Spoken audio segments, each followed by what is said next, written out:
નમસ્કાર, હું છું મનોજ અગ્રાવત ને આપ જોઈ રહ્યા છો કેટીવી ન્યૂઝ ગુજરાતી। દેશમાં જ્યારે ચૂંટણી આવે ત્યારે નિવેદનબાજીનો ધોધ શરૂ થઈ જાય છે। એકબીજાની પાર્ટી પર પ્રહાર કરતા કરતા વાત વ્યક્તિગત નિવેદનબાજી પર ઉતરી આવે છે, જે હમણાં કર્ણાટકની ચૂંટણી પહેલાં જોવા મળ્યું છે। દેશના નિવેદનબાજીની વાત નવી નથી, પણ વર્ષોથી ચાલી આવે છે। એક અંદાજ પ્રમાણે સૌથી વધુ વ્યક્તિગત પ્રહાર તત્કાલીન સીએમ અને હાલના પીએમ નરેન્દ્ર મોદી પર થયા છે। ખુદ ભાજપ જ પીએમ મોદી પર કેટલા પ્રહાર અને શું બોલ્યા તે જાહેરમાં કહી રહ્યા છે, અને વિપક્ષ પર પ્રહાર પણ કરી રહ્યા છે અને નિવેદનો પણ તાકી રહ્યા છે। ભૂતકાળ ઉપર એક નજર કરીએ તો બિહારમાં જ્યારે વિધાનસભાની ચૂંટણી આવી તે સમયે લાલુ પ્રસાદ યાદવે પીએમ મોદીને બ્રહ્મપિચાસ એટલે કે શૈતાન કહીને અલગ રાજકીય રંગ આપવાનો પ્રયાસ કર્યો હતો, જો કે પરિણામ કંઈક અલગ આવ્યું। ગુજરાત વિધાનસભાની ચૂંટણી હોય કે પછી 2014 કે 2019ની લોકસભાની ચૂંટણી હોય, મોદીએ પોતાના માટે વપરાતા આવા ખાસ વિશેષણને હથિયાર રૂપે જનતા વચ્ચે લઈ ગયા છે અને સફળતાપૂર્વક તેનો ફાયદો વિરોધીઓને નુકસાન પેટે અને પોતાને ફાયદારૂપ મળતો રહ્યો છે।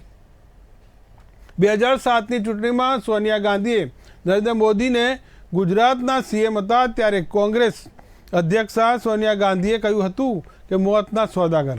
આ શબ્દ માત્ર ભારત પૂરતો નહીં પણ સમગ્ર વિશ્વમાં ચર્ચાસ્પદ બન્યો હતો।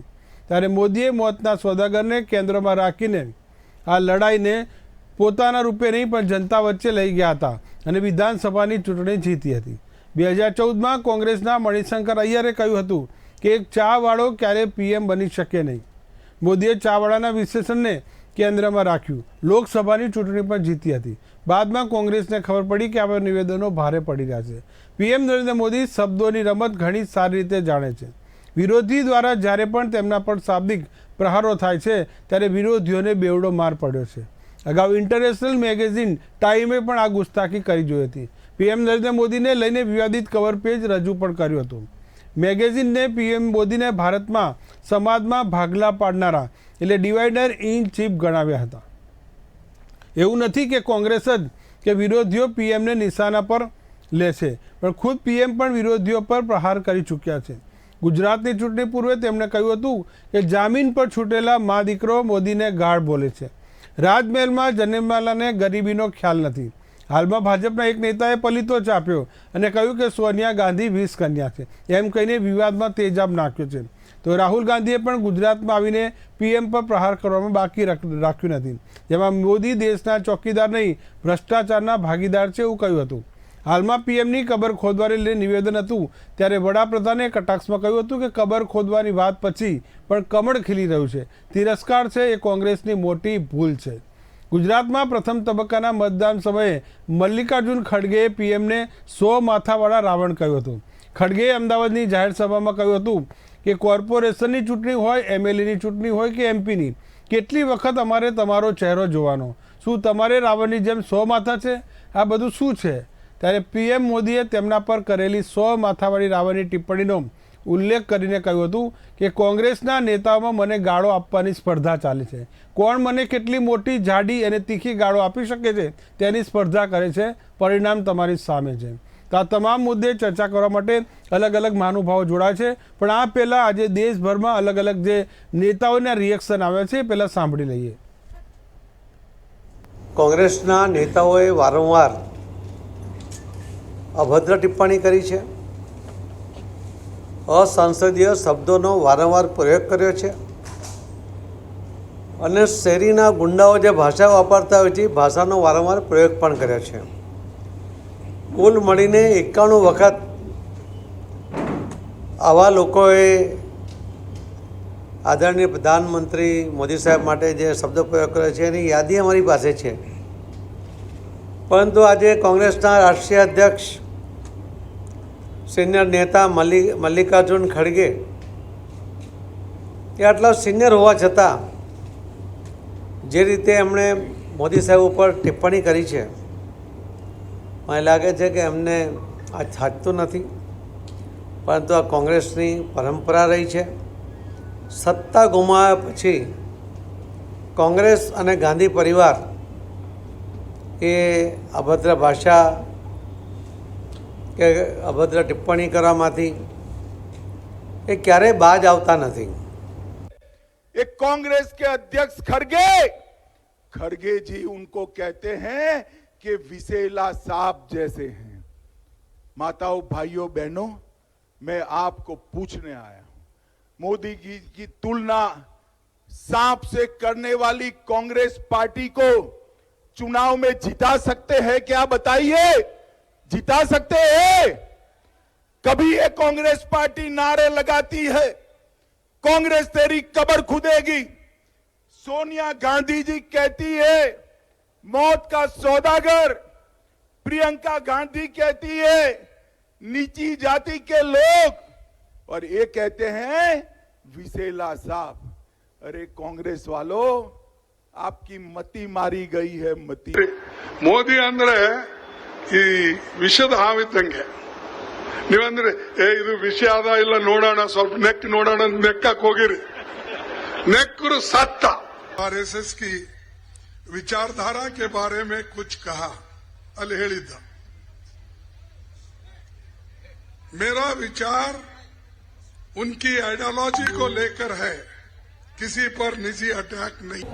मोदी जी को अपमानित करने की, अपशब्द कहने की, गालियां निकालने की कांग्रेस के नेता सोनिया गांधी जी से लेकर उनके अब तक के अध्यक्ष कभी मोदी जी को मौत का सौदागर कहते हैं, कभी बिच्छू कहते हैं, कोई सांप कहता है, कोई कुछ भी अभद्र भाषा का उपयोग करता है, कोई कहता है इसकी मौत मरेगा, उसकी मौत मरेगा, कोई कहता है मोदी तेरी कब्र खुदेगी। ऐसी भाषा का प्रयोग कांग्रेस के नेता बन गई है। मोदी जी को गाली निकालना कांग्रेस की आदत बन गई है। कभी चूहा, बिच्छू, सांप, घोड़ा, मौत का सौदागर, क्या ये भाषा है? और ये कहना मोदी तेरी कब्र खुदेगी। क्या मोदी जी की कब्र खोदना चाहते हैं? क्या देश के प्रधानमंत्री के खिलाफ क्या है इस तरह की भाषा का प्रयोग और ऐसे षड्यंत्र रचने का काम? कर्नाटका से ऐसा लगता है कुछ बोखलाट के अंदर ये हो सकती स्थिति हो सकती है कि प्रधानमंत्री मोदी जी जो खुद का ऊपर कोई हम कमेंट करते हैं वो तोड़ मरोड़ करके वो पेश करते हैं पब्लिक के सामने चुनाव जीतने के लिए। वो हमने देखा कई बार। और सोनिया गांधी जैसे व्यक्तित्व के ऊपर इस पर टिप्पणी करना, मैं प्रधानमंत्री मोदी जी को खुद पत्र लिखूंगा। जो कांग्रेसियों की भावना है पूरे प्रदेश के अंदर, उनसे मैं प्रधानमंत्री जी को मौत का सौदागर कहते थे, कभी उनकी पार्टी के लोग उनको दुर्योधन कहते थे, कभी उनको गटर की कीड़ा कहते थे, कभी मामूली चाय वाले कहते थे। इस प्रकार के शब्द प्रजातंत्र में ग्रहणीय नहीं है। एक कांग्रेस के अध्यक्ष खड़गे जी उनको कहते हैं कि विसेला सांप जैसे हैं। माताओं, भाइयों, बहनों, તો આ હતા અલગ અલગ ભારતીય જનતા પાર્ટી અને કોંગ્રેસના નેતાઓના નિવેદનો કે જે નિવેદનો આપ્યા બાદ કોઈક ફરી પણ રહ્યું છે અને કોઈક તેના પર મક્કમ રહ્યું છે। આપણી સાથે આ મુદ્દે ચર્ચા કરવા માટે અલગ અલગ જે મહાનુભાવો જોડાયા છે, કોંગ્રેસથી જયદીપસિંહ ચૌહાણ છે, ભાજપથી હેમાંગ પટેલ છે, રાજકીય વિશ્લેષક સ્મિતાબેન પટેલ, રાજકીય વિશ્લેષક જયવંત પંડ્યા અને સાથોસાથ રાજકીય વિશ્લેષક અમિત કવિ પણ છે। આપ સૌનું ખૂબ ખૂબ સ્વાગત છે કેટીવી ન્યૂઝ ગુજરાતીના આ કાર્યક્રમમાં। સૌથી પહેલાં ભાજપના નેતા હેમાંગભાઈ પટેલ પાસે આવીશ। હેમાંગભાઈ, જે રીતે આપણા CR પાટીલે પણ કીધું કે મોદી ઉપર જે એકણુભાર આ પ્રકારના હુમલાઓ થયા છે અલગ અલગ વિશ્લેષણ રૂપે, શું કહેશો? કોંગ્રેસના નેતાઓ વડાપ્રધાન મોદી સાહેબ માટે આ અનેક વખત આવા અપશબ્દો બોલ્યા, 91 વખત આવા અપશબ્દો બોલ્યા છે અને વડાપ્રધાન મોદી સાહેબ દેશ હિતમાં આ વસ્તુ ભૂલી જાય છે અને વિકાસના કામમાં આગળ લાગી જાય છે।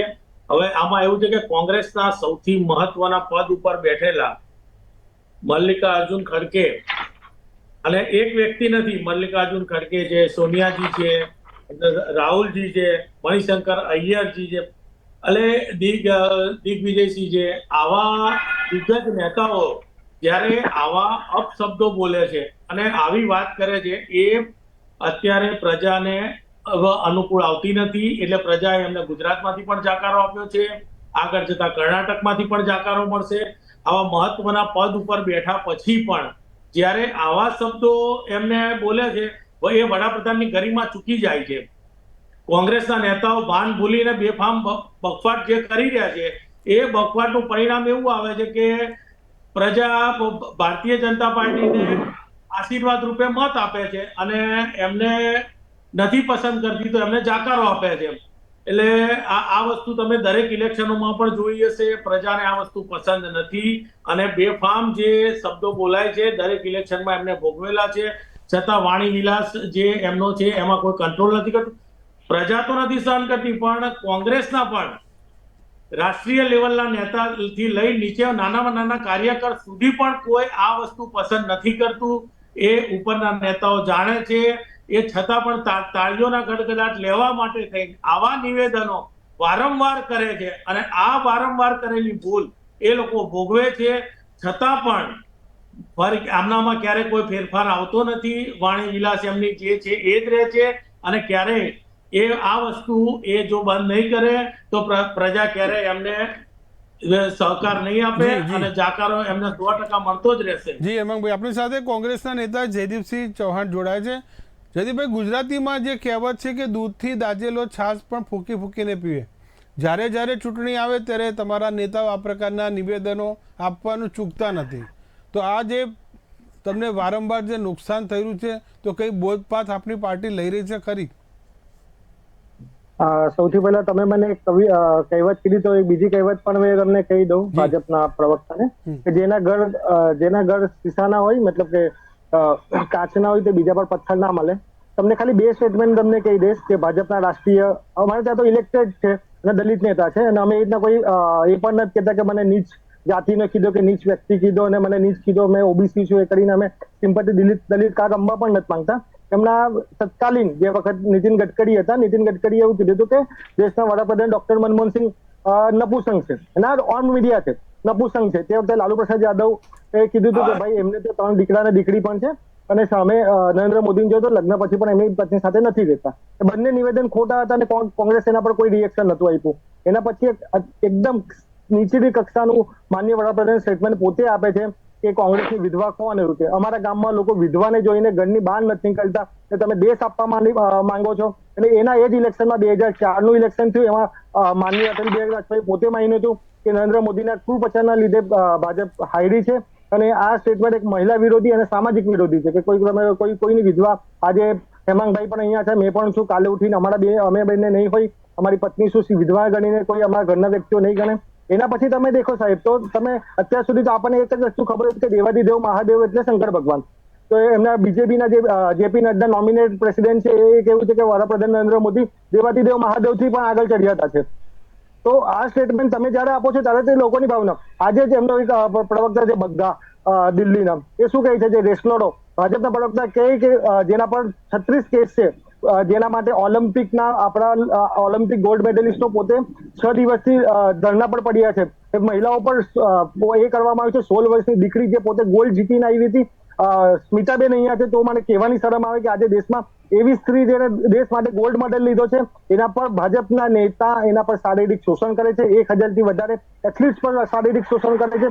જે ગોલ્ડ મેડલિસ્ટ લાવ્યા છે, દેશનું નામ રોશન કર્યું છે, એ બગ્ગા એવું કહે છે કે આ દેશ વિરોધીઓ છે અને આતંકવાદીઓ છે, એ લોકોને પાકિસ્તાન મોકલી દો. એ જયારે ખેડૂતો જયારે આંદોલન કરતા હતા ત્યારે એમને આંદોલન જેવી પાર્લામેન્ટમાં કોણ બોલતું હતું? એમને આતંકવાદીઓ કહેવામાં માટે ખાલિસ્તાની કહેવામાં આવ્યા હતા. તો અમે આમ પ્રજાને તો ગાળ નથી આપતા. અને જે સ્ટેટમેન્ટ જે માનનીય ખડગેજીનું હતું, તેમણે એવું કીધું હતું કે સાપ જેવા છે કે તમે એક વખત લોહી તમે પીશો તો એને ટેસ્ટ કરવાની જરૂર નથી, તમે મરી જશો. એ માનવિક વસ્તુ અલગ છે અને કોઈને નપુસંગ કહેવા એ વસ્તુ કઈ લેવલ પર જઈને બોલે છે એ વ્યક્તિ તમે કરો. જી અમિતભાઈ કવિ આપણી સાથે જોડાયા છે. અમિતભાઈ, તમે વર્ષોથી ગુજરાતની રાજનીતિને પણ જોઈ રહ્યા છો ને ભારતની રાજનીતિને જોઈ રહ્યા છો. આ પ્રકારના નિવેદનો આપવા નવી બાબત નથી, ભૂતકાળથી આ નિવેદનો આપતા રહ્યા છે. પણ હાલમાં જે આ નિવેદનો આપીને કોણ ગેઇન કરી રહ્યું છે અને કોણ સેલ્ફ ગોલ કરી રહ્યું છે? હું કોંગ્રેસ અને ભાજપના બંનેના પ્રવક્તાઓને હું સાંભળતો હતો. આ રાષ્ટ્રીય ફલક ઉપર છેલ્લા કેટલાય દિવસથી આ જે ઘટના બની, ખડગેજીએ જે વાત કરી, એ મીડિયામાં અત્યારે ચર્ચાનો વિષય છે. પણ આ મુદ્દા આધારિત રાજનીતિ કરતા આ જુદો પ્રવાહ અને જુદી પ્રકારની રાજનીતિ તરફ 180 અંશના ડિગ્રીએ લઈ જવાની આખી આ કર્ણાટકની વાત છે. ભારતીય જનતા પાર્ટી પાસે વિષયને કેવી રીતે કેટલી ડિગ્રીએ વાળવો એ બહુ સુંદર રીતે પેજ પ્રમુખથી લઈને પાર્લામેન્ટ સુધી એમની જે સત્તા છે એમાં બહુ સુંદર રીતે મેનિપ્યુલેટ કરતા એમની આવડત છે. ગુજરાતના પનોતા પુત્ર માનનીય વડાપ્રધાન શ્રીની હું તરફેણ કરું છું, એમના ઉપર ગૌરવ છે. પણ અત્યારે પરિસ્થિતિ એ છે કે આ પૂર્વે પણ કોંગ્રેસ માટે ભારતીય જનતા પાર્ટીએ અપશબ્દો બોલ્યા, એની આપે પણ નોંધ લીધી અને આપે ટાંક્યા પણ છે. મુદ્દાઓથી ધ્યાન હટાવવાની જે વાત અત્યારે બંને પક્ષે જે રીતે ચાલી રહી છે એ રીતે. બીજું, કર્ણાટક અત્યારે જીતવું અનિવાર્ય અને આવશ્યક છે.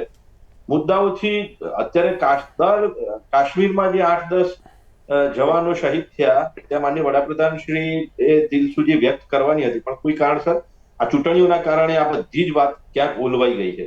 જંતર મંતર ઉપર જે દીકરીઓ બેઠી છે એમના ઉપરનો જે આખો બનાવ છે એ પણ અત્યારે મુખ્ય છે, પણ એ પણ ક્યાંક ભૂલાઈ દેવામાં આવ્યો છે.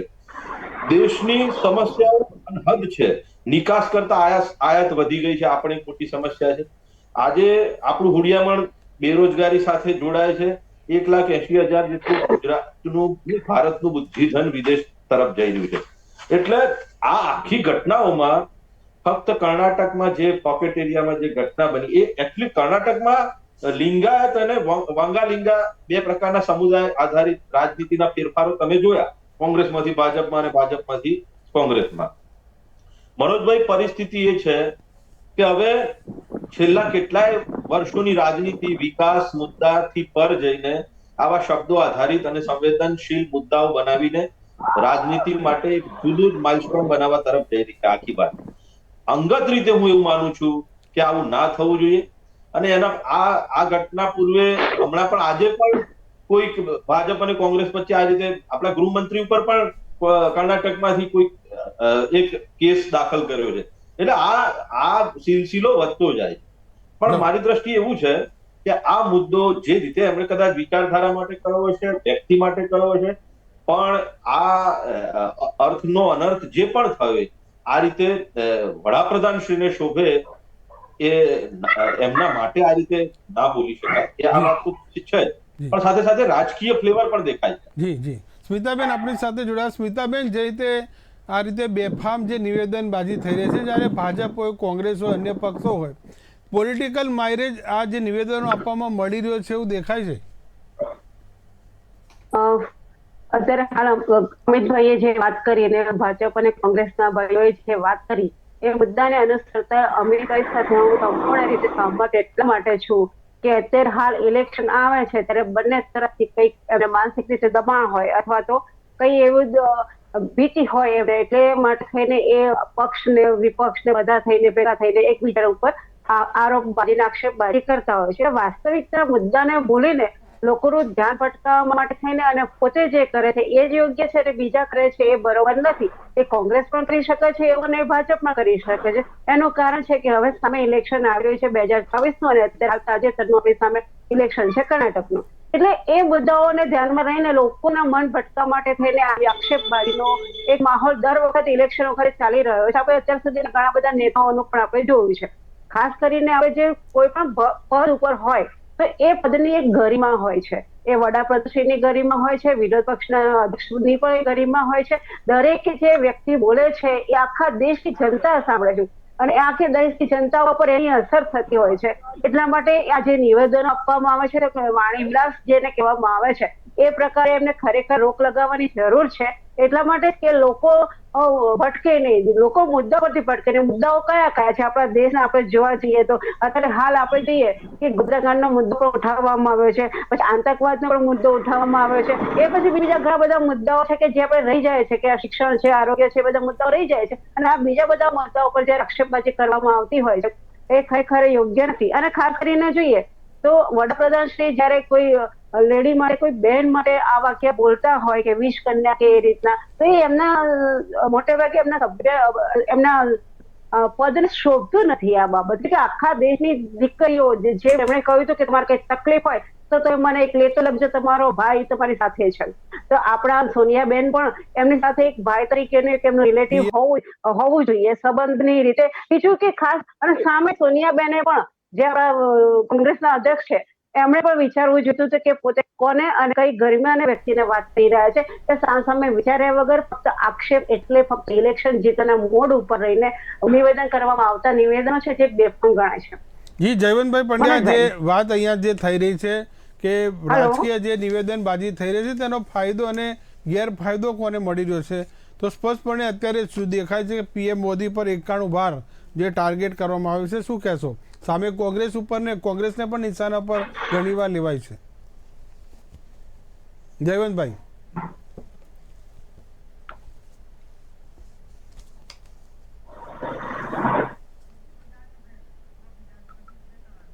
જી હેમાંગભાઈ, ફરી આપની પાસે આવી. જે કોંગ્રેસના જે નેતા જયદીપસિંહ પણ કહી રહ્યા છે કે જે રીતે નિવેદનબાજી ભાજપ કરી રહ્યા છે, કોંગ્રેસના મોટા નેતાઓને પણ નિશાના ઉપર લેવામાં આવ્યું છે, અશોભનીય શબ્દોનો પણ પ્રયોગ કરવામાં આવ્યો છે ભારતીય જનતા પાર્ટી તરફથી.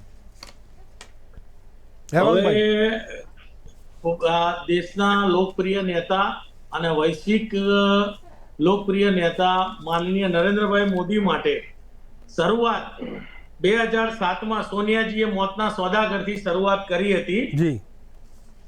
એ પછી 2009માં તમને યાદ કરાવું, 2004માં તમને પ્રસાદજીએ કીધું હતું, ત્યારથી લઈને આજ સુધી 91 સ્ટેટમેન્ટો આવી રીતે જાહેરમાં આપવા એ બિલકુલ યોગ્ય વસ્તુ નહોતી. અને આ જે વસ્તુ છે એ લોકપ્રિય નેતાને અને એ વિકાસની રાજનીતિ કરી રહ્યા છે એટલે એમના માટે યોગ્ય નથી. પ્રજા એમના માટે સાચી લેશે નહીં. એટલે આ જે કોઈ રાજનીતિ કરી રહ્યા છે એ તદ્દન ખોટી છે. આ અસભ્ય ભાષાઓ આપણા દેશમાં, આપણી સંસ્કૃતિમાં આ વસ્તુ છે નહીં. એટલા માટે એમને આ વસ્તુમાં તો કંટ્રોલ લાવવો જ પડશે. અને એ તમે એક જગ્યાએ જો ગુજરાતમાં શું પોઝિશન બની, એ જ પોઝિશન કર્ણાટકમાં બનશે ને એ જ કર્ણાટકનું રિઝલ્ટ આવશે. ઘણા બધા આમાંથી બહાર નીકળશે તો બીજા જી જયદીપસિંહ આપની પાસે આવું છું. બીજા કોઈ વિકાસના મુદ્દાની વાત કરશે પણ એ આમાંથી બહાર જ નથી નીકળતી. એમની જોડે કોઈ મુદ્દા છે નહીં, તું એમાં સિવાયની કોઈ વાત નથી. અને આ તો આજથી એમને કોઈ ટ્રેનિંગ આપવામાં આવે છે. બાકી અત્યાર સુધીની 2-3 દિવસની ડિબેટોમાં જોજો જે મીડિયામાં થયેલી છે એમાં કોંગ્રેસ પક્ષમાંથી કાર્યકર પણ જોડાવા માટે તૈયાર નહોતા. ક્યારે? એ પોતે બી જાણે છે કે જે આ વસ્તુ થઈ રહી છે એ તદ્દન અયોગ્ય છે. મુદ્દાઓ દેશના ઘણા બધા હોઈ શકે, એના માટેનો વિચાર કરવાનો છે. આ કોઈ અસભ્ય ભાષાઓ બોલી તમે મત નહીં લઈ શકો, પ્રજા ક્યારેય સ્વીકારશે નહીં. એટલે આ વસ્તુ તો એમના નેતાઓને શીખવાની ખૂબ જરૂર છે. અને જેટલા મોટા નેતા છે એમાંના કોઈ પણ આ ભાષા બોલવામાં બાકી રહ્યા નથી. જી જયદીપસિંહ, શું કહેશો? જે હેમાંગભાઈ કહી રહ્યા છે કે જે કોંગ્રેસના નેતાઓ કોઈ બાકી નથી આ પ્રકારની ભાષા બોલવામાં. એકદમ હાસ્યાસ્પદ નિવેદન છે. સૌથી પહેલા તો કર્ણાટકમાં એ સાહેબ બોલી ગયા કે તોડેલી સરકાર છે, પૈસા આપીને ખર્ચેલી છે. એમપીમાં તોડીને સરકાર બનાવવામાં આવી છે. એ જ રીતે મધ્યપ્રદેશ, મહારાષ્ટ્રમાં તોડેલી સરકાર છે. એમના કેટલા જલવા ચાલે છે, તો પછી કેમ લાસ્ટ ટાઈમે હિમાચલમાં સરકાર ના બનાવી શક્યા? તો સાહેબ એ રીતે નથી. અને 91 તમે ગણો છો. તમે રાહુલજીને સવારે ઉઠો ત્યાંથી રાત સુધી તમે ગાળો આપી છે. સજાદાથી લઈને ગાયથી લઈને કોને તમે જર્સી ગાયથી લઈને શું નિવેદન આપવામાં આવે છે? વાત અહીંયા મુદ્દા હટાવવાની એટલા માટે છે કે જે એમનો સરકાર કર્ણાટકમાં 40%ની સરકાર છે, એમને સાહેબને હજુ બી એવું છે કે ભાઈ મેં મારા મધ્ય ફોકસ લઈ આવું. હજુ નરેન્દ્રભાઈ પોતે પ્રચારમાં જઈ નથી શકતા, આજુબાજુમાં પ્રચાર કરે છે. કર્ણાટકમાં એમને પોતાના એમના નેતા જઈ રહ્યા છે, 11 સિટિંગ એમએલએ જઈ રહ્યા. તારે મીડિયા કોઈ એની ચર્ચા નહીં કરે. એના સિવાય એમના જે રાષ્ટ્રીય ઉપાધ્યક્ષ હતા સત્યપાલ મલિકને શું બોલ્યા હતા કે 700 કિસાનો મળ્યા છે તો મારા માટે મળ્યા છે. એવું તો ના બોલ દે સાહેબ આવીને કે નથી બોલ્યા. એ વ્યક્તિ મતલબ આ પ્રધાનમંત્રીની ગરિમા પોતે નથી જાળવતા. જે પ્રધાનમંત્રીને વર્લ્ડ પાર્લામેન્ટમાં કહે છે કે ડોક્ટર મનમોહનસિંહ રેનકોટ પહેરીને બાથરૂમમાં નાહી છે, તો નરેન્દ્રભાઈ જોવા ગયા હતા કઈ રીતના નાહી છે, શું નાહી છે. અને મહિલાઓ માટે તો એમની RSS ની જેટલી વિચારધારણા જેટલી ખરાબ છે કે જેમના પ્રવક્તા રોજ બોલી રહ્યા છે. અને મોદી સાહેબને હમણાં જે રીતે વૈશ્વિક નેતા ગણાવી રહ્યા છે એ રીતના એમના જે રાષ્ટ્રીય અધ્યક્ષ છે એ તો દેવાધિદેવ મહાદેવ ગણાવી રહ્યા છે. કેટલાક લોકો તો કૃષ્ણનો 9મો અવતાર ગણાવે છે, વિષ્ણુનો 9મો અવતાર. બરાબર, પણ નિવેદનબાજીનો આખરે ફાયદો મળે છે કોને જયદીપસિંહ? નુકસાન કોને થઈ રહ્યું છે? આમાં શું છે કે આમાં એ છે કે જનતાના જે બી મુદ્દા છે, અત્યારે પેટ્રોલ કેમ તમારું આજે સસ્તું ખરીદ્યું એવું કહે છે રશિયા પાસેથી, એક ટાઈમે એ લોકો એ લે છે તો પેટ્રોલનો ભાવ કેમ સસ્તો નથી, ગેસનો બોટલ 1200 રૂપિયા કેમ કરી દેવામાં આવે છે. તો આ એક મીડિયા અને જે લીડિંગ પાર્ટી છે એ લોકો એક રીતે સેન્ટિમેન્ટ તૈયાર કરવામાં આવે છે અને એમને એવું લાગે છે કે એ રીતે એમને વોટ મળે છે. બાકી કોંગ્રેસ એ રીતે વાત કરતી નથી. કોંગ્રેસ મુદ્દાઓ આધારિત રાજનીતિ કરે છે. અમે અત્યારે પણ જે મેનિફેસ્ટો આપ્યો છે ઓલરેડી અમે આપી દીધો છે. આજ સુધી બીજેપી મેનિફેસ્ટો બી કોંગ્રેસ કર્ણાટકમાં જાહેર નથી કરી શકી. અને એના સિવાય તમે મુદ્દા જોશો કે 40% PCM એમના જે રીતે હેમાંગભાઈ કાર્યકર્તા છે એ રીતે એમને કાર્યકર્તા હતા, ઈશ્વરપ્પાને લેટર લખવો પડ્યો 40% કમિશન માટે, અને એ વ્યક્તિ પોતે સુસાઇડ કરે છે. બીજેપીનો વ્યક્તિ પોતે સુસાઇડ કરવું પડે છે કે 40% કમિશન અમે કોન્ટ્રાક્ટર તરીકે નહીં આપી શકીએ. આજે રેસ્ટોરન્ટની હાલત દેખો તો કેમ મુદ્દો એ નથી ઉઠાવવામાં આવતો. સત્યપાલ મલિકે કેટલા ગંભીર આરોપો લગાવ્યા છે. સત્યપાલ મલિકે જે રીતે કહેવામાં આવ્યું છે એમને કે ભાઈ કગરતી હતી સીઆરપીએફ કગરતી હતી કે સાહેબ અમને એર આપી તો 11 વખત આઈબી નો રિપોર્ટ હતો છતાં પણ પુલવામા કાંડ કરવામાં આવ્યો હતો. અને પુલવામાના એ જ તમારા જે એમની જે સીએલ લીડર જેવી જે વાત કરે છે, કાલે જે ઘૂંટણે પડી ગયા હતા અર્ણબ ગોસ્વામી, જે એમની પોતાની ચેટ લીક થઈ વોટ્સએપમાં, કાંડ પહેલા અમિતભાઈ પાછળ અમિતભાઈ જે રીતે પુલવામા કાંડ બે મિનિટ સાહેબ, પુલવામા કાંડ પહેલા વ્યક્તિ પોતે એવું કહે છે કે there will be huge and big news coming from the Jammu and Kashmir and he is cheering in the TRP news. તો સર આ બધી વસ્તુ તમે એ મુદ્દા ઉપર તમે પૂછો બીજેપીના પ્રવક્તાને, હમણાં જવાબ નહીં આપી શકે. એટલે સવાલ અત્યારે જવાબ તમારા સવાલ છે હેમાંગભાઈને પણ પૂછીશું, પણ અમિતભાઈ કભી જે વાત સાંભળી રહ્યા છે, વાત એ થઈ રહી છે કે જે આ તમામ પ્રકારના નિવેદનો એવા સમયે જ્યારે ઉઠાવવામાં આવે છે, એવા સમયે જ્યારે બોલવામાં આવે છે કે એક રસ્સાકસીનો ખેલ, તમારી હાથમાં આવેલી બાજી કોઈ આંચકી જાય છે અથવા તો હાથમાં આવેલી બાજી જતી રહે છે. અમિતભાઈ, કર્ણાટકની ચૂંટણી બહુ જ કટોકટી વાળી છે એવું દેખાઈ રહ્યું છે, જે રીતે આખું યુદ્ધ વાક યુદ્ધ ચાલી રહ્યું છે એ રીતે. બીજું, આજે સુપ્રીમ કોર્ટે ટકોર કરવી પડી, જે રીતે આ દીકરીઓ માટે જે આખું કાંડ બહાર આવ્યું તો સુપ્રીમ કોર્ટે કહ્યું ત્યારે કદાચ આજે મને એવું લાગે એફઆઈઆર લેવામાં આવી છે. એટલે જે વાત કરતા હતા એમાં તારાંકિત વાતો એ જ છે કે ક્યાંક આપણે આ બધા જ પ્રશ્નો હટાવીને આપણો કેમેરો ક્યાંક બીજે જઈ રહ્યો છે, એટલે પ્રજા પણ બીજી વાત તરફ જતી રહે. બીજી વાત એ છે કે આ પ્રકારના માનહાનિના અનેક દાવાઓ ભૂતકાળમાં પણ થયા છે, અને કોંગ્રેસ હોય કે ભારતીય જનતા પાર્ટી હોય 91 વખત હોય કે 191 વખત હોય, પણ આ પ્રકારનું જે સન્માન અથવા તો ગરિમા છોડીને જે રીતે વાક યુદ્ધ થઈ રહ્યું છે, અને આ તો everything is fair in fall in war, બધું જ શક્ય છે. આ એક જ વાત ઉપર કદાચ એવું બને કે કર્ણાટકની પરિણામ કદાચ બદલાઈ પણ શકે. આ તો લોકોનો મત છે, પ્રજાનો મત છે. લોકશાહીમાં રાજા પ્રજા છે.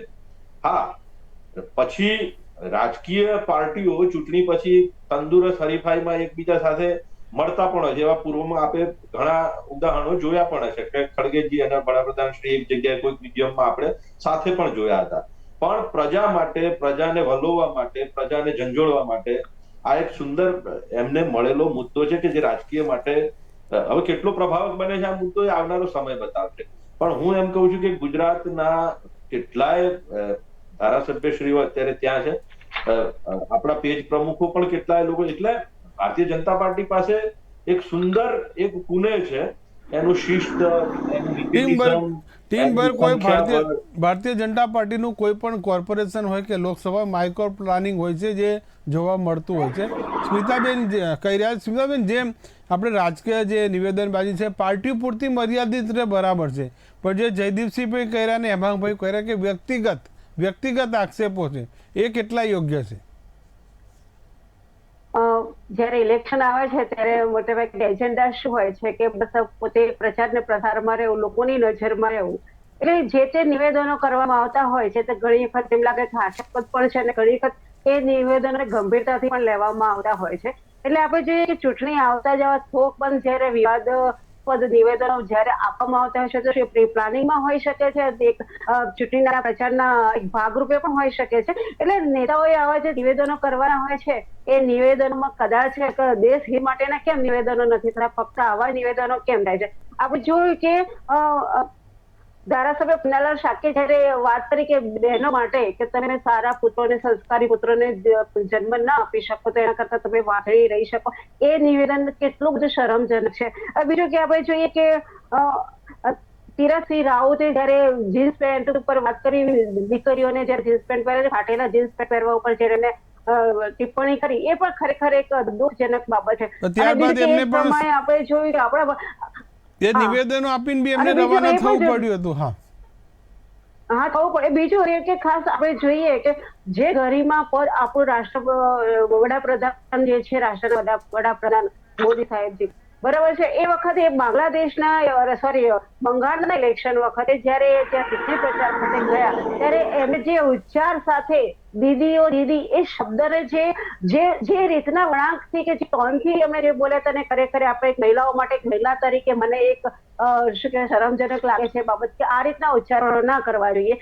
મહિલાઓની ગરિમા હોવી જોઈએ. આપણા દેશમાં રાજકીય ક્ષેત્રે ઘણી બધી મહિલાઓ છે, આર્થિક ક્ષેત્રે ઘણી બધી મહિલાઓએ પ્રગતિ પણ કરી છે, પણ છતાં પણ એક મહિલાઓને આ દ્રષ્ટિથી જયારે જોવામાં આવતું હોય છે ત્યારે આપણા ભારત દેશનું આપણે મહિલા સશક્તિકરણની રીતે વાત કરતા હોય છે કે મહિલાઓની શક્તિની વાત કરતા હોય છે, ત્યારે આવા નિવેદનો ખરેખર મને આજે રજૂ કરવાની મોકો મળ્યો ત્યારે હું એટલા માટે જ કહું છું કે આ ખરેખર એક શરમજનક નિવેદન કહેવાય કે જે વડાપ્રધાનની ગરિમાને લાજતા નથી. અતિરેક કહેવાય. અને આપણે અતિરેક કહીશું. અતિરેક ચૂંટણી પ્રચારમાં જયારે કઈ ભાન નથી રહેતું ઉપર. હેમાંગભાઈ, જે રીતે જયદીપસિંહે તમને ઘણા બધા સવાલો પણ પૂછ્યા હતા સત્યપાલ મલિકને લઈને, બીજા અન્ય મુદ્દાના, શું કહેશો?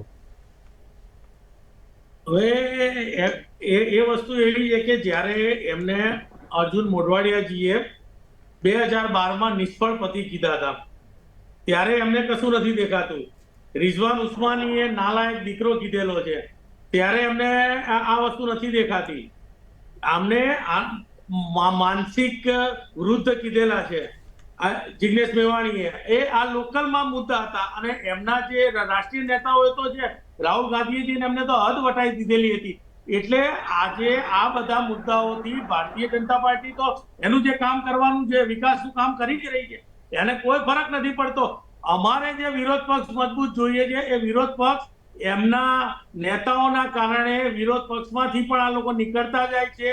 અહીંયા આગળ ક્યાંય પ્રજા એમને સંપૂર્ણપણે જાકારો આપે છે અને જે દેશમાં વિરોધ પક્ષનું કામ છે વિરોધ કરવાનું, પરંતુ દેશમાં જે વિકાસ થઈ રહ્યો છે એ નજર સામે દેખાય એવો છે, દરેક વ્યક્તિ દેખી રહેલી છે અને દરેક આ નરેન્દ્ર મોદી માટે બોલેલો કોઈ પણ શબ્દ ક્યારેય કોઈ પણ વ્યક્તિ સ્વીકારશે નહીં. એટલે એ વસ્તુ તો કોંગ્રેસે ધ્યાનમાં રાખવી જ પડશે અને એ વિચારીને જ આગળ વધવું પડશે, નહીતર કોઈ પણ જગ્યાએ એમની જે ઊભી રહેશે નહીં. ક્યાંય ઇલેક્શનમાં કોઈ જગ્યાએ જીતી શકે એવી એમની કોઈ જગ્યાઓ નથી.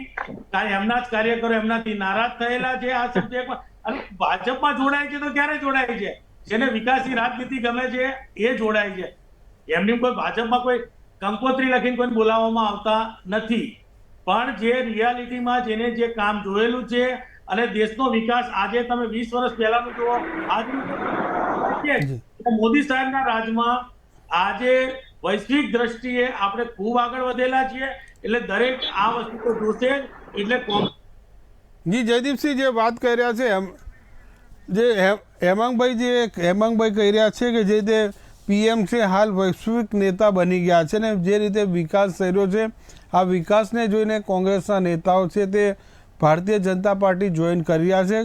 ક્યારે ભારતીય જનતા પાર્ટી કોંગ્રેસના નેતાઓને જોડાવા માટે કંકોત્રી લખતી નથી, પણ જે રીતે વિકાસ દેખાઈ રહ્યો છે ને ખુદ પાર્ટીમાં નારાજગી છે, તેને કારણે કોંગ્રેસના નેતાઓ છે તે પાર્ટી છોડી રહ્યા છે અને ભાજપ જોઈન કરી રહ્યા છે. જયદીપસિંહ,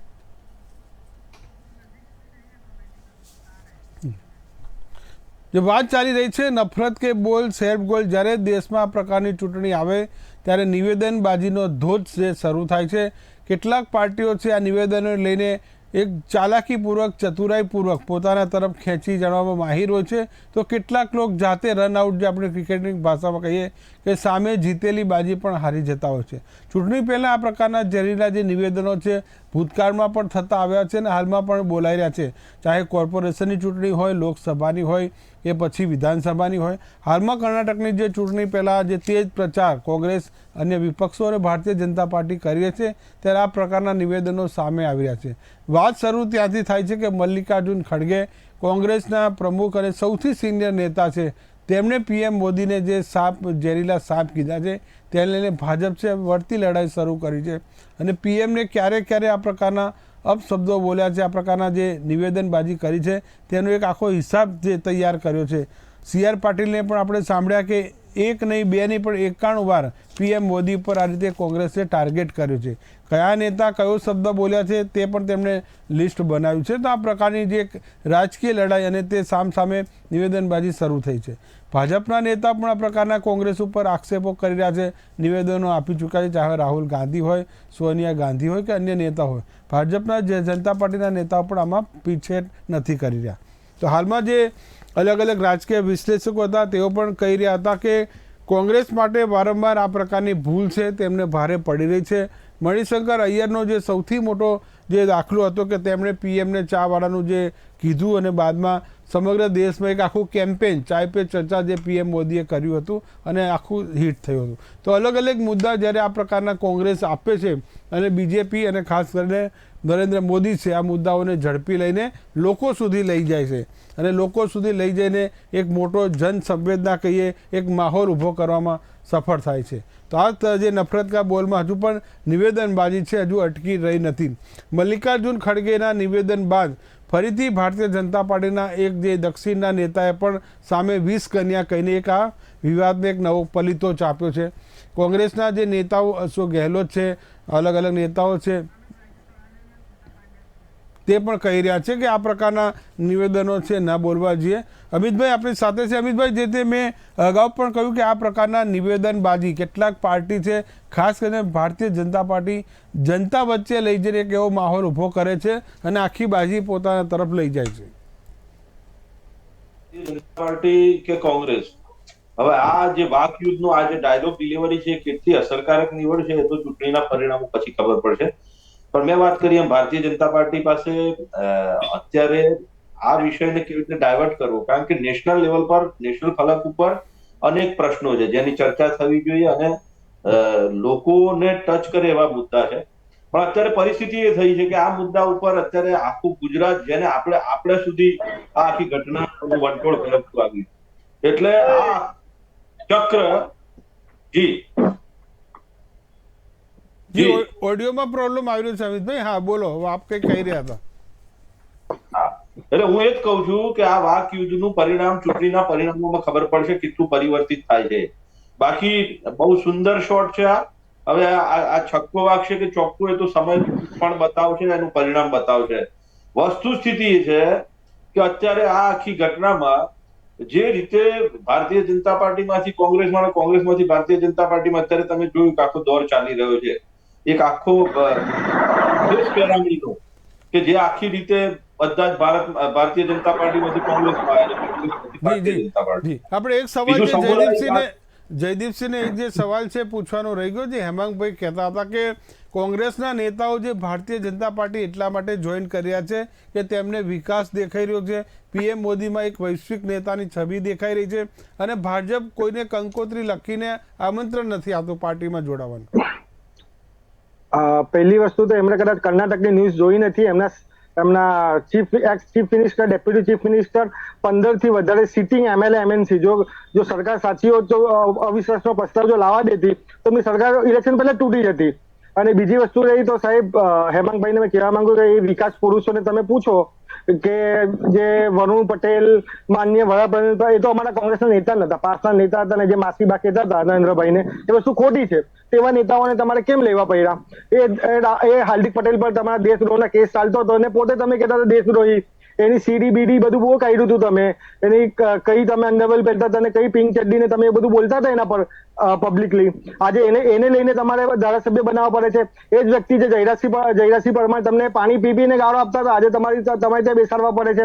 તો તમારે એવું છે કે પેલું તમારા વ્યક્તિઓ નથી, તમારે ત્યાં ખાલી ગાભા મારવા માટે જ કાર્યકર્તાઓ છે, તમારા પોતાના કાર્યકર્તા. આજે દેખો તમે કે જે વ્યક્તિઓને તમે લઈ રહ્યા છે તો નરેન્દ્ર મોદી વિશે શું બોલી રહ્યા છે, અને તમે જે વ્યક્તિઓને લે છે જમ્મુ કાશ્મીરના આતંકવાદીઓને તમે લઈ રહ્યા છો, અને એ જ વ્યક્તિઓ જે નિવેદન આપી રહ્યા છે, માનનીય ગૃહમંત્રીએ શું નિવેદન આપ્યું કાલે કર્ણાટકમાં કે ભાઈ કોંગ્રેસની સરકાર આવશે તો દંગા થશે. એમના પોતાના જે ભોપાલથી જે એમના MP છે એ પોતે ગોડસે જિંદાબાદ કહીને પાર્લામેન્ટમાં બોલી રહ્યા છે, અને એમને પ્રધાનમંત્રી એટલે કેવા પૂરી એવું બોલવું પડે છે કે ભાઈ મેં દિલથી માફ નહીં કરું, પણ એમને હટાવવામાં નહીં આવે, કેમ કે એમને ખબર છે કે શાખામાં RSSની શાખાઓમાં ભરીને ગાંધીને ગાળ આપવામાં આવી છે, સરદારને કોસવામાં આવ્યા છે. એ સરદાર પટેલે એમના પર 4 વર્ષનો બેન કર્યો હતો. આજે પંડિત નહેરુ એ જ બેન હટાવ્યો હતો કે એમને ભાઈ એક વેચવાડી અલગ લોકો પાસે ઓપ્શન હોવો જોઈએ, RSS પરથી બેન હટાવ્યો હતો. તો કોંગ્રેસના જે કાર્યકર્તાઓ છે તે કોંગ્રેસના કાર્યકર્તાઓ અને એમની જે અમારી જે વિચારધારા છે બિનસંવાદિક, અને એ લોકોના નેતાઓ તો એવું કહે છે કે અમે સંવિધાન બદલવા માટે આવ્યા છે. તો હેમાંગભાઈ, તમે સંવિધાન બદલવા માટે આવ્યા છો? તમારા નેતાઓ તો એવું કહી રહ્યા છે, તો તમે સંવિધાનની સોગંદ લઈને સંવિધાન બદલી નાખવાના તમે? અને એ જ વસ્તુ અગર ગુજરાતની સમય જતા હેમાંગભાઈ લાસ્ટમાં એક વસ્તુ કહી દો તમને કે દેખો, સૌમ્ય વ્યક્તિ બધાને ગમતા હશે. તમારી પાછળ વાજપેયીજીનો ફોટો છે, એમને અમે પણ માન છે. એમનું જે વ્યક્તિત્વ હતું અને એમણે જે કહેવત કીધી હતી કે નાના મનથી કોઈ મોટો નહીં બને, જે માનનીય વડાપ્રધાન મંત્રીને જે અભડકા જાગ્યા છે વૈશ્વિક પુરુષ જાગવામાં 2000 લોકોનો લઈને જે સર્વે કરાવી રહ્યા છે, પણ એ પોતે 70 વર્ષમાં 6 વર્ષના તમારા વાજપેયીજીને બી ગણી રહ્યા છે. તો તમારો ફોટો હટાવી રહ્યો છે વાજપેયીજીનો અને નરેન્દ્રભાઈનો જ ફોટો મૂકવો જોઈએ. 70 વર્ષમાં તો 6 વર્ષ વાજપેયીજીના પણ આવી ગયા છે. તો નાના મનથી કોઈ મોટો નહીં બની શકે. અને જે રીતે એ મતલબ પ્રધાનમંત્રીના પદ પર આવી ગાળાગાળી ગલોચને જે રીતે હલકી ભાષા કરે છે, કાલે જે રીતે મતલબ જેને સુસાઇડ કર્યું તેના પર જોક મારી રહ્યા હતા, તો તમે થોડું કેવું ત્યાં સાહેબને કે થોડું હવે 2 વખત ચીફ મિનિસ્ટર રહી ગયા, 2 વખત વડાપ્રધાન રહી ગયા, તો આટલું બધું તો એમણે લઈ લીધું છે જનતા પાસેથી. પણ તમે જે પણ તમારા કાંડ હશે, જે પણ હશે જનતાના મુદ્દા પર 24 માં જશું લડશું, પણ થોડી સૌમ્યતા રાખો. એમને જનતા પાસેથી આટલું બધું લીધું નથી. જનતાએ એમને પ્રેમથી ખોબે મત આપીને એમના કરેલા સારા કામોને ધ્યાનમાં રાખીને જનતાએ એમને આ પોઝિશન ઉપર લાવ્યા છે. વિશ્વના એમની આટલા લોકપ્રિય નેતા બન્યા નથી. અને સંવિધાન બદલવાની જે બધી વાતો છે એમાં એવું છે કે સમય પ્રમાણે જે જરૂરિયાત હશે એ પ્રમાણે નીતિ નિયમ પ્રમાણે અને દેશની પ્રગતિ માટે જે કોઈ કાયદા બદલવા પડશે એ જરૂર હશે એ ભારતીય જનતા પાર્ટીને પ્રજાના હિતમાં જે કોઈ ફેરફાર કરવા પડશે એ તો કરવાના જ છે. આમાં ખાલી દેશની પ્રગતિ જ અમારે જોવાની હોય છે, અને દેશની પ્રગતિ માટે કંઈ પણ કરવા માટે ભારતીય જનતા પાર્ટી કટિબદ્ધ છે. અને એ દેશની પ્રગતિ કરવા માટે જે કંઈ કરવું પડશે એ દરેક પગલું લેવા માટે અમારા માનનીય વડાપ્રધાન શ્રી આ બાબતે કટિબદ્ધ છે. ભારતીય જનતા પાર્ટી એમની સાથે છે અને પ્રજા પણ એમની સાથે છે. અને એ તમે જોઈ જ રહ્યા છો.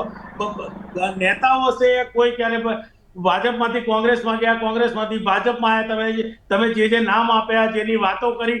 આજે માણસની વિચારસરણી અલગ હોય. કાલે કોઈક એવું એને થયું કે હવે મારાથી ભૂલ થઈ છે, મારે કોઈ સારું કામ કરવું છે, તો એ ભારતીય જનતા પાર્ટીમાં જોડાવાનો જ છે અને ભારતીય જનતા પાર્ટીમાં આવવાનો જ છે. આ તો તમે તમને જે દિવસે રિયલ ફીલ થશે એ દિવસ તમે પણ અમારી ભારતીય જનતા પાર્ટીમાં જોડાશો. એમાંય કોઈ ના નથી. દેશ હિતની વાત આવશે ત્યારે આ વસ્તુ બનવાની જ છે. તમે દિલથી આત્માથી વિચારજો. ભારતીય જનતા પાર્ટી હેમાંગભાઈ કહી રહ્યા છે કે સારા કામ કરવા હોય તો ભારતીય જનતા પાર્ટીમાં જોડાવ. દેશ હિતના કામ કરવા માટે ભારતીય જનતા પાર્ટી વેલકમ કરે છે બધાને. હેમંત બિસ્વા શર્મા પર 42 પેજની બુકલેટ કરવામાં આવી હતી સાહેબ. હેમાંગભાઈ, 42 પેજની બુકલેટ કરવામાં આવી હતી જે વખતે કોંગ્રેસમાં હતા, અને એમણે અમિત શાહે પોતે બુકલેટ કાઢીને કીધું હતું કે આ વ્યક્તિ પર હજારો કરોડનો ભ્રષ્ટાચાર છે. આ જે ચીફ મિનિસ્ટર છે એ જ સિંધિયા પર તમે કેટલી ગાળો બોલતા હતા. એ જ અત્યારે જે મહારાષ્ટ્રના ચીફ મિનિસ્ટર બન્યા છે એની પાછળ ઈડી છોડવામાં આવી હતી.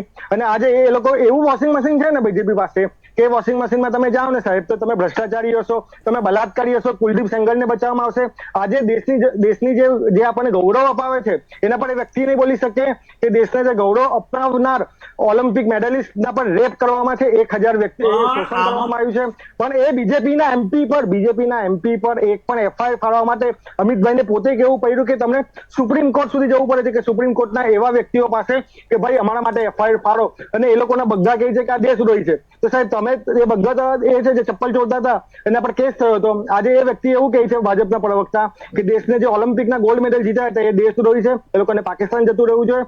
તો સાહેબ આ કયો તમે દેશનો વિકાસ કરી રહ્યા છો? અને આ તમે કઈ રીતના અદાણીના સવાલ પર તો તમે બોલી નહીં શકતા સેલ કંપનીમાંથી 30,000 રૂપિયા કરોડ ક્યાંથી આવ્યા? અને છેલ્લે વાજપેયી સાહેબનું બી તમે બોલીને જજો કે વાજપેયી સાહેબનો ફોટો રાખ્યો છે, અમને ગમ્યું, પણ એમાં 70 વર્ષમાં તો મોદી સાહેબ એવું કે એમાં 6 વર્ષમાં બી કામ નહીં. બોલો સ્મિતાબેન, આપણે જવાબ લઈ લઈએ સ્મિતાબેન પાસેથી. જે રીતે જયદીપસિંહ કહી રહ્યા છે ને હેમાંગભાઈએ પણ કીધું છે કે ભારતીય જનતા પાર્ટીમાં એક એવી વિચારસરણી પહેલા જે કોંગ્રેસ તરફી હતી, હવે લોકોને ભાજપમાં વિશ્વાસ થાય તો લોકો જોડાઈ રહ્યા છે. જયદીપસિંહે જે વોશિંગ મશીનનું કીધું કે ભારતીય જનતા પાર્ટી પાસે એક એવું વોશિંગ મશીન છે કે તેમાં અંદર તમે જાઓ બધું ધોવાઈ જાય. ચોક્કસ રાજકારણ એવી વસ્તુ છે કે પોતાની અનુકૂળતા મુજબ વ્યક્તિ ધોળે છે. જ્યારે જરૂર લાગે કે હવે હું અહીંયા કામ નથી કરી શકતો તો એ ભાજપમાં ઘણા કોઈ પક્ષ છોટો કર્યો છે, ઘણા નેતાઓએ પક્ષ છોટો કર્યો છે, અને જેને ભાજપની વિચારધારા નથી ગમી એ આપણે જોયા છે કે સારા સારા મોટા નેતાઓ પણ અહીંયા કોંગ્રેસમાં આવેલા છે. એટલે આ વિચારસરણી પર આધાર છે કે કેવી રીતના અને કોની સાથે મનમેળ છે. પણ ખાસ કરીને જોઈએ કે નેતાઓ જે છે ને એ જયારે ઇલેક્શન આવે છે ને ત્યારે એ મૂળ મુદ્દાઓ પરથી હટીને લોકોનું ધ્યાન ભટકાવવા માટેના નિવેદનો જે કરે છે હેટ સ્પીચ જે આપવામાં આવે છે કે લોકોમાં ઘૃણાસ્પદ અને ઘૃણા ફેલાતા જે નિવેદનો આપવામાં આવતા હોય છે ખરેખર બહુ જ આપણા દેશ માટે ઘાતક વસ્તુ છે. અને આ નિવેદનો કેવી રીતના કરવામાં આવે છે કે કોઈ પણ એક કોમ ઉપર આપવામાં આવતા હોય છે, કોઈ પણ એક ધર્મ ઉપર આપવામાં આવતા હોય છે. આ પ્રકારના નિવેદનો જ્યારે કરવામાં આવતા હોય છે ને ત્યારે ઇલેક્શનનો જે માહોલ હોવો જોઈએ એ કેવો હોવો જોઈએ કે લોકોને સાથે લઈને વાત કરવાની હોય છે. ત્યારે આ પ્રકારનું બીક ડર બતાવવામાં આવતો હોય છે કે તમને હવે તોફાનો છે માંડીને આતંકવાદથી માંડીને બીજા ઘણા બધા મુદ્દાઓ એમાં લેવામાં આવતા હોય છે.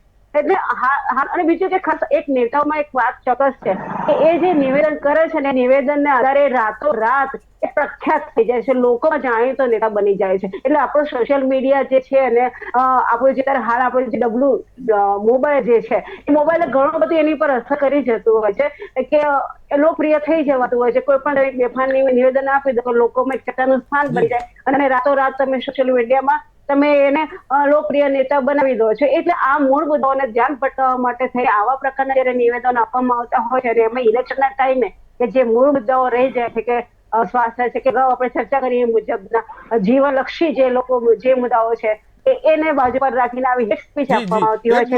એ આપણી લોકશાહીને ઘણી બધી અસર કરે છે. એક મહત્વનો મુદ્દો અમિતભાઈને પૂછ્યું. અમિતભાઈ, જે જ્યારે ચૂંટણી આવે ત્યારે એક સ્વિંગ મતદારોનો એક જોક કહેવાય કે સ્વિંગ મતદારો, તમામ પાર્ટીઓ છે આવા સ્વિંગ મતદારો પર ખાસ ફોકસ રાખે છે કે છેલ્લા ટાઈમે ઇન સ્વિંગ થતા હોય છે, આઉટ સ્વિંગ થતા હોય છે, એ પણ અમુક પર્ટિક્યુલર મુદ્દાને લઈને. કર્ણાટકમાં હજુ ચૂંટણીને વાર છે ત્યારે ત્યાં પણ આવી સ્વિંગની બોલિંગ શરૂ થઈ છે. હા, એટલે મનોજભાઈ આ સ્વિંગની ઘટના કેટલું પ્રભાવક રહે છે, આ મુદ્દો લોકોમાં કેટલો પ્રભાવક અને જીવતો રહે છે આ મુદ્દો. બાકી ઘણી વાર એવું થાય છે કે લોકો માટે કેટલાય તમે મુદ્દા ફેંકો, પ્રયત્નો કરો, છતાં પણ લોકોને કોઈ મુદ્દાઓ ટચ કરતા નથી.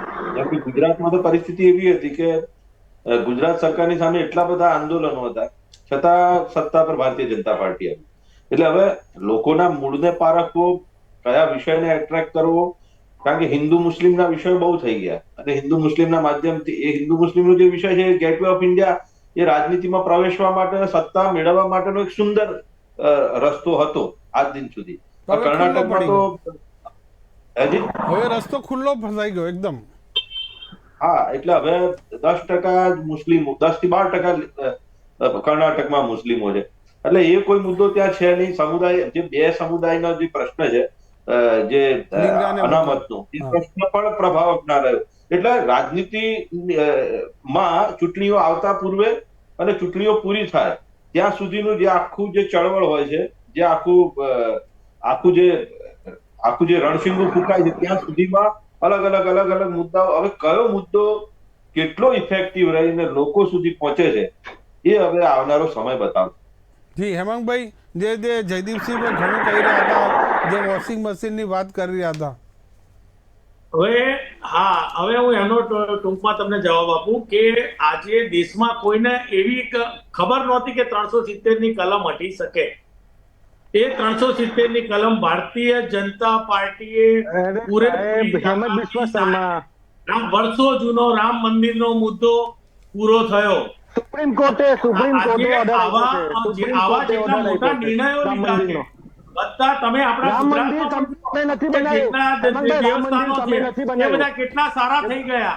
આ કાંકરિયા, ઇવન આપણે અમદાવાદની જ વાત કરો કે કાંકરિયામાં એક ટાઈમે સર્કસ જોવા જતા હતા, ધૂળ પડી રહેતી હતી, ખોટા ધંધા ચાલતા હતા. આજે એ જ કાંકરિયા રિવરફ્રન્ટ વિશ્વની સારામાં સારી વસ્તુ બની. સ્ટેચ્યુ ઓફ યુનિટી બી એક સારી આજે જોવાલાયક વિશ્વની એક નંબર 1 વસ્તુ બને. ક્યારે? આજે લોકો આ જોતા હોય છે, દરેક સારા થયેલા કામો જોતા હોય છે, દેશનો પ્રોગ્રેસ જોતા હોય છે, અને દેશમાં કેટલા કિલોમીટરો ના રોડ રસ્તા બન્યા, દેશની સરહદો કેટલી સલામત થઈ.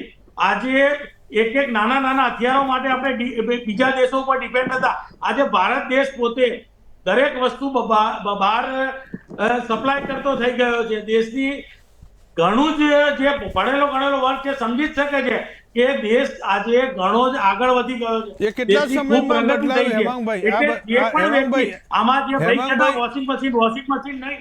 વોશિંગ મશીન નહીં, બસ આ જે દેખાય છે, જે કામો દેખાય છે, એ કામો અમારા માટે વોશિંગ મશીન છે. અને એ કામો જે જોવે છે એને લાગે છે કે આ ભારતીય જનતા પાર્ટી સિવાય ક્યારેય કરી ના શકત આ વસ્તુ. એટલા માટે જેને ખરેખર દેશનો વિકાસ જોઈતો હતો એ બધા જ ભારતીય જનતા પાર્ટીને સ્વીકારે છે. પ્રજામાં યુવા ધન બી અત્યારે ભારતીય જનતા પાર્ટી સાથે છે, મહિલા વર્ગ પણ ખૂબ સારો ભારતીય જનતા પાર્ટી પાસે છે, અને દરેકને જે વિકાસ સારો જે જોયો છે એ દરેક વ્યક્તિ ભારતીય જનતા પાર્ટી પાસે જ રહેશે.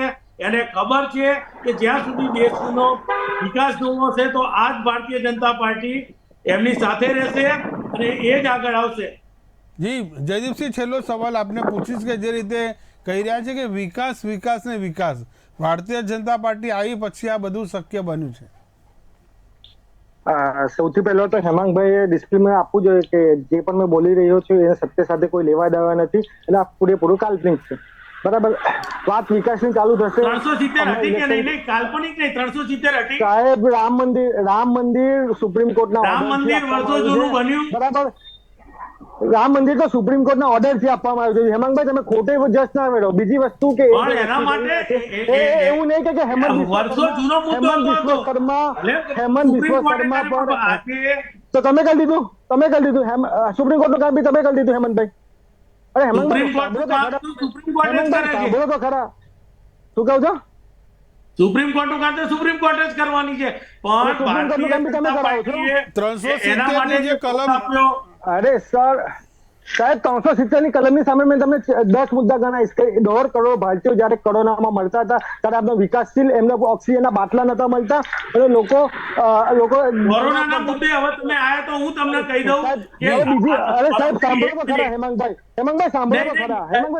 તમે કહો છો ઓક્સિજનના બાટલા એ મહામારી હેમંત વિશ્વ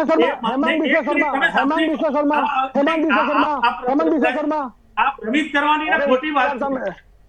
બિલકુલ ભ્રમિત કરવાની વાત કરી આપણે. 220 કરોડ ડોઝ ભારતીય જનતા પાર્ટીની સરકારે આપ્યા. સાહેબ, લોકો 1.5 કરોડ મળી ગયા. 1.5 કરોડ લોકો મળી ગયા. લોકો ઇન્જેક્શનની બ્લેકમેલ કરતા હતા.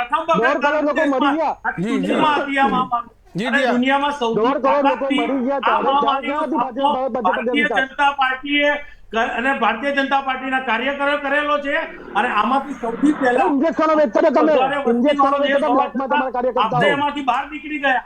તો ઉપરથી તમારે એમ કેવું જોઈએ કે આજે 3 ડોઝમાં જી જી આમ લોકોને 2 કરોડ લોકો મર્યા છે. જી જી જ્યારે ચૂંટણીઓ આવે છે ત્યારે આ પ્રકારના રાજકીય નિવેદનબાજી શરૂ થાય છે ને રાજકીય નિવેદનબાજીની અસરો જનતા ઉપર કેવી થાય છે તે જોવું રહ્યું. ભૂતકાળમાં પણ આપણે જોયું છે કે સામે જે આક્ષેપો પ્રતિ આક્ષેપો કરવામાં આવતા હતા કઈ પાર્ટીને ફાયદો થયો અને કઈ પાર્ટીને નુકસાન. આગામી કર્ણાટકની ચૂંટણી છે તે પહેલાં આ પ્રકારના તેજાબી જે નિવેદનો છે તે શરૂ થયા છે. હવે જોઈએ કે આ દિશા કઈ તરફ જાય છે. આપ જે મહાનુભાવો જોડાયા છે ખૂબ ખૂબ આપનો આભાર. તો આતા નફરત કે બોલ સેલ્ફ ગોલ આ પ્રકારના નિવેદનબાજીનો જે ફાયદો કઈ પાર્ટીને ફળે છે ને કઈ પાર્ટીને નુકસાન થાય છે તે આવનારો સમય બતાવશે. નમસ્કાર.